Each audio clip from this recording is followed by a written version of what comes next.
We got a fun show for you guys today. As coming up, I'm going to give you guys my 5 hot takes for the Minnesota Vikings heading into the offseason. And these are bold.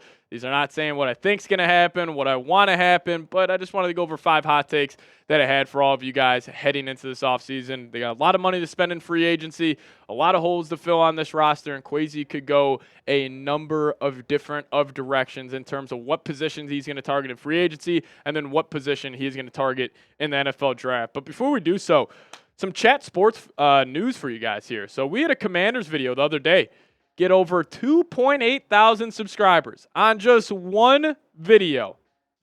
I'm not saying we can beat it on today's show, but I would at least like us to try. So if you guys have not already, hit that subscribe button. I would love to have a great meeting with my bosses if we could somehow shatter this record of 2.8 thousand subscribers. But if you guys haven't, hit that subscribe button. Don't miss a thing around the Minnesota Vikings this entire offseason, so subscribe today. All right, first hot take here. I'm going to go Kwesi attacks the defensive line in free agency and not the offensive line because, I've been saying it. All Vikings fans have been saying it. Go get me a guy like Trey Smith. Go get me a guy like Drew Dahlman. I actually think Kwesi might attack the other side of the field here before he attacks the offensive line. So let's take a look here at some of the top defensive tackle free agents here. First off, Dallas Cowboys, interior defensive lineman Osa Odigizua. Think I got that right. Close enough. Yep, got the nod there from executive producer Jack Ray. But here, Osa, great player. We'll talk about him here in a second. But Milton Williams, defensive tackle for the Philadelphia Eagles, one of the best pass rushing defensive tackles in the National Football League. Does struggle against the run a little bit, but he can create that interior pressure at a very, very high level. And a guy like B.J. Hill, had a really good year for the Bengals. Jaron Reed with the Seahawks. Then you do have a veteran option in Calais Campbell. But I do want to focus in here on Osa. So his PFF contract projection is a doozy. It is a 4-year, $85 million deal, but only 42.5 of it are guaranteed. So I could already see it. Like, if this is the contract that the Vikings sign him to, people will be freaking out because his raw numbers are not necessarily the best. And PFF, over the last 3 seasons, this is how he grades out. So this past season in 2024, he was the 30th best defensive lineman in the entire league. The year before that, 2023, he was the 19th. And then his rookie campaign, he was 41st, or not his rookie, sophomore campaign, he was 41st in the league. And, why would I want to attack, or why do I think the Vikings could attack interior defensive line over interior offensive line is this. Because I think at the offensive line spot, you have guys who you can just plug and play. So I would rather have the Vikings attack defensive line here in free agency over an offensive lineman. And, there's no doubt, like, Osa, like, his raw numbers don't blow you away. Like, it's not like he's putting up double-digit sack numbers, or he's, filling up the stat sheet in terms of tackles. He only had 4.5 sacks this past season for 23 quarterback hits and just 1 forced fumble. And that was in 17 games played. So the raw numbers don't blow you away by any means. But he has one of the highest pressure rates in the National Football League. He's got one of the best just pass rush grades in the National Football League as well. And, he is a guy who can really get after the quarterback from that interior defensive line. And the pass rush win rate percentage is his best stat to his name, 14.6%. 14.6%. That's one of the highest in the NFL this past season. He can get after it, and plus, if you're looking at like a team like the Eagles, a team like the Chiefs, they are so good at the interior of their defensive line because what throws off a quarterback the most, it's not pressure coming off the tackles. It's pressure straight in his face, coming from the guard, coming from the center position. So it gets me this. I would rather have the Vikings pay big for a defensive lineman in free agency, and just go plug and play at offensive guard. And I think that's where Kwesi might take this offseason because everybody's clamoring over Trey Smith, Drew Dahlman. We need to go get one of those guys. But I could see Kwesi going a whole different direction and, using all that free agency money and going and get one of the top defensive linemen, whether that's Osa or a Milton Williams. And then you got 2 guys who you can just plug and play here. These are veterans at the interior offensive line. First off, you got Kevin Zeitler on a 1-year, $6.25 million deal. I understand. I think he's turning 36 next season. He's an older guy, but it's just for 1 year. And let's just say you sign both of these players.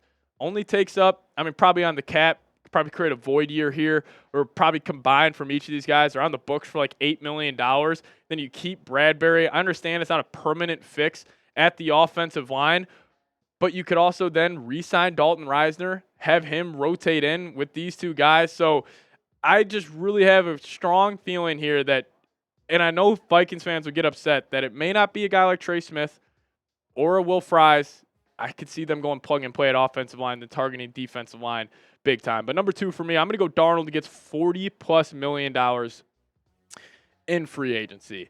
And it's not going to be with the Minnesota Vikings, obviously. I just think Darnold, honestly, outpriced himself here in Minnesota. Like, if he had an okay year and the Vikings went 10-7, it was just completely different. Maybe he, threw for 28 touchdowns, 15 interceptions, and he was more projected to get around, $20 million in free agency. Maybe he comes back to the Vikes, but I think the 3 teams that could pay big for Sam Darnold, 1, the Las Vegas Raiders. They need a quarterback, and they're right now at pick number 6 in the NFL draft. So would they rather, send a lot of future draft capital and trade up for a guy, or would they rather just sign Sam Darnold? Also, Pete Carroll, you got that USC connection now between those two, but also the New York Giants. Maybe they don't love either of the quarterbacks, Shedeur Sanders, Cam Ward, and, Brian Dable, Joe Shane. They got to win next season, or else their jobs might be, or they both might be fired this upcoming season. So I could see them throwing money at Darnold, and then also the Pittsburgh Steelers. Watch out for that. But here's what PFF has his contract projection at. It's a 3-year deal, and it's $41.25 million per year. So over $100 million total in this contract, according to PFF. And again, that is just way too out of the Vikings price point. But, last night, actually, Marshall Green and I, our Giants Now host, we went back and watched almost every single throw from Sam Darnold this past season. And after watching it all, I think there's no doubt in my mind that Sam Darnold is a top 15 quarterback in the National Football League. Now, you may be saying, well, if he's a top 15 quarterback, why would you want to get rid of him? Why wouldn't you want to sign him to a $40+ million contract? It just doesn't fit the Vikings timeline. Because with all the money they have to spend this year in free agency, you got to plug in some holes, and you have a guy like J.J. McCarthy, which every report that's came out of Minnesota, they're extremely high on this kid. So I think a team will get desperate. It's a quarterback league, and toss Darnold $40+ million.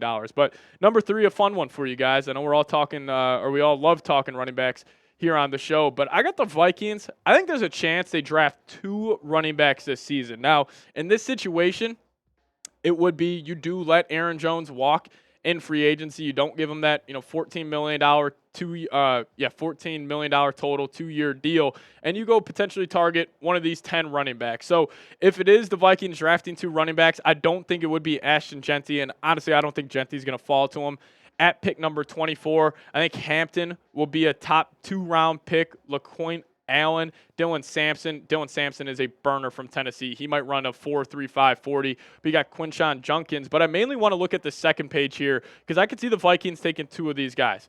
We all love number 8 on this list, Cam Skattebo. I would love the Vikings to draft him. But if my ideal combination here, you take Cam Skattebo and maybe the 3rd round, then you got 2 5th-round picks. If you could then get the scat back in Devin Neal, pair that up with Cam Skattebo, I would love that. I think that would be a perfect situation for the Vikings. But I will say this.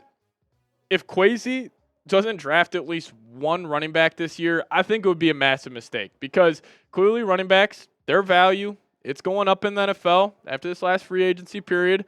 Seeing these guys honestly get underpaid like a Saquon, like a Derrick Henry, I promise you teams will start addressing that running back position differently. And with a loaded running back class, Kwesi has to draft one. Like, there is really no excuse for the Vikings to draft a running back. So where could they pick them? I don't think it would be pick number 24. I think they'll be defensive lineman or cornerback. But I think right here, I think you take a running back in round 3, and then with one of your 5th-round picks, you take another one. And also, I could see Kwesi probably, trading back up to like the 6th, 7th round, just to get, some guys to help fill out the rest of this roster and practice squad here. But I could see round 3. Round 5, Vikings take a running back in each of those rounds. But if you guys want the Vikings to draft a running back, just give me a skull down below in the comment section. Send a message to the Vikings front office that we want a dynamic, we want an explosive back here in Minnesota. So if you guys want the Vikes to draft a running back, just give me a skull down below. Now we'll get to more hot takes here in a second, but first, I got to tell you guys about today's sponsor, and that is PrizePicks. If you guys download the PrizePicks app today and plug in that promo code CLNS, you guys will get $50 instantly after you play your first $5 lineup. Download the app today, plug in promo code CLNS, get $50 instantly after you play your first $5 lineup. What is PrizePicks? It is the best place to get real money sports action.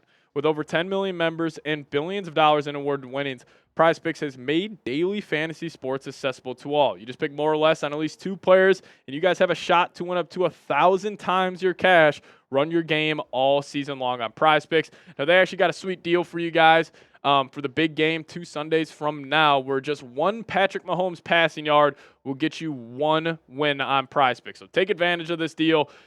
Trust me, you guys will want to take advantage of this. Patrick Mahomes will get 1 passing yard in the big game 2 Sundays from now. So download the app today, plug in promo code CLNS, get $50 instantly after you play your first $5 lineup. Download the app today, plug in promo code CLNS, get $50 instantly after you play your first $5 lineup. Massive shout out to PrizePicks for sponsoring today's show. PrizePicks, run your game.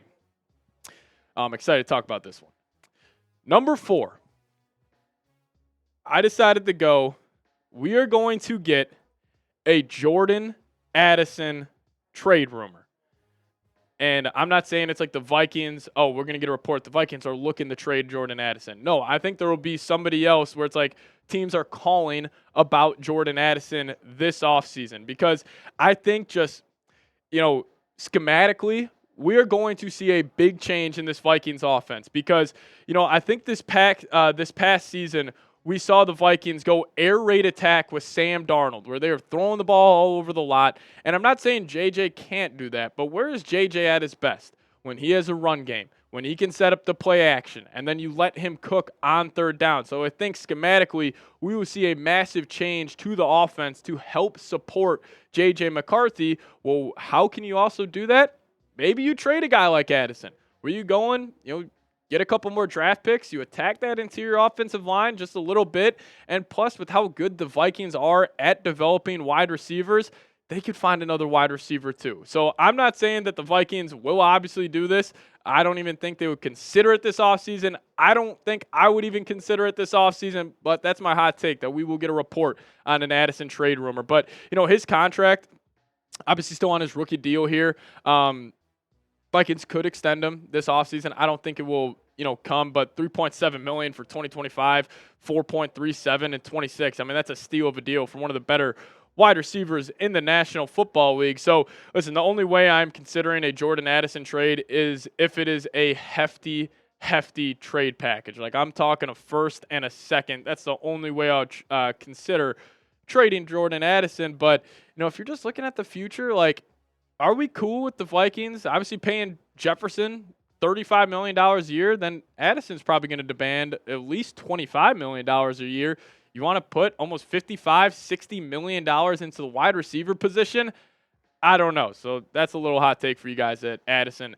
We'll get a trade rumor on number 3 this offseason. But last one for me, I'm going to go Theo Jackson starts next season. And a lot of reports around Harrison Smith retiring, could Cam Bynum leave in free agency? And, I fully expect it to happen. I think number 22 is going to hang him up. Just hearing the way he was talking after the Rams game, the playoff loss, like he was acting like he just played his last football game. And I don't know if that was mainly him just being devastated after the loss, but just kind of reading the tea leaves here, I think Harrison Smith will hang him up, and then that will leave, you got a decision on Cam Bynum here. Will he stay or will he go walk in free agency? But I think it's more likely that, knowing how analytical Kwesi is, I just think Cam Bynum's going to get priced out. I think he's going to go get $14 million per year, and I just don't think Kwesi's going to swing a deal for that much money for a safety. So where does that leave us? I think that would leave us with Theo Jackson starting. Clearly, the coaching staff has a lot of faith in him. I got a lot of faith in him. Brian Flores loves the guy, and plus he's on a really cheap deal. And if you believe in Flores, if you believe everything he's about, you should believe he will get the most out of Theo Jackson. And maybe he doesn't replicate the production that Cam Bynum and Harrison Smith had, but he will at least get right up to it. And plus, in the one game he started this season against the Seattle Seahawks, he was pretty damn good. 85 overall PFF grade, had the game-sealing interception when he undercut that route thrown to the right sideline by Geno Smith. Coverage grade was 77.1. I think he's a stud. I think we're kind of just sleeping on him a little bit as Vikings fans. So I know it's a tough decision to let Bynum walk and Harrison Smith retiring, but I just think Theo Jackson. I just think he's in line to be the starting safety for the Minnesota Vikings this upcoming season. But let me ask you guys this. I just give you guys 5 hot takes. You guys just got to give me one down below in the comment section. Give me your hot take on the Vikings offseason. Maybe you got a ballsy one where it's like, hey, I actually do think the Vikings are going to re-sign Sam Darnold for $40+ million a year. Whatever it may be, give me your hot take down below in the comment section. Let me know your guys' thoughts on the Vikings offseason. Also, if you guys want to give me a follow on Twitter, that's a handle right there. Give me a follow over there, and we'll see you guys next time. As always, Skol Vikes.